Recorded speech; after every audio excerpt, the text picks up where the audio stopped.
చిన్న కిరాణా షాపుల ద్వారా పెద్దగా పాపులారిటీ లేని గ్రోసరీ స్టోర్ల ద్వారా వీటిని విక్రయిస్తూ సొమ్ము చేసుకుంటున్నారు. క్వాలిటీ లేని రైస్ తినడం వల్ల కొందరు అనారోగ్య సమస్యల బారిన పడుతున్నారు.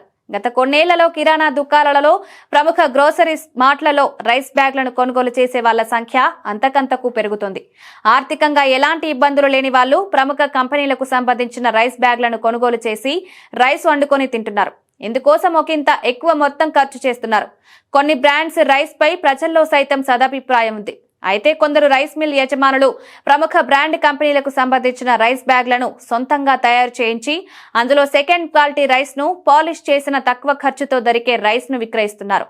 షాపుల్లో రైస్ బ్యాగులు కొని అన్నం తినే వాళ్లు ఈ విషయాలను తప్పనిసరిగా గుర్తుంచుకోవాలి. వీలైతే రైస్ క్వాలిటీ చెక్ చేసి మరీ కొనుగోలు చేస్తే మంచిది. ఏమాత్రం నిర్లక్ష్యం వహించినా ఆర్థికంగా నష్టపోవడంతో పాటు ఆరోగ్య సమస్యలు సైతం వచ్చే అవకాశాలుంటాయి. పోషకాలు లేని రైస్ తో వండిన అన్నాన్ని తీసుకుంటే శరీరానికి ఎలాంటి ఆరోగ్య ప్రయోజనాలు దక్కవని చెప్పవచ్చు.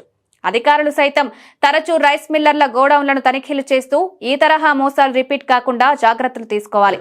ఉత్తరాంధ్రలోని ఒక జిల్లాలో ఈ తరహా మోసం వెలుగులోకి వచ్చింది. ఒక వినియోగదారుని ఫిర్యాదుతో తనిఖీలు చేసిన అధికారులు అసలు నిజాలు తెలిసి షాక్ అయ్యారు. బియ్యాన్ని వీలైనంత వరకు రైతుల నుంచి కొనుగోలు చేయడం ద్వారా మోసపోయే అవకాశాలు తక్కువగా ఉంటాయి.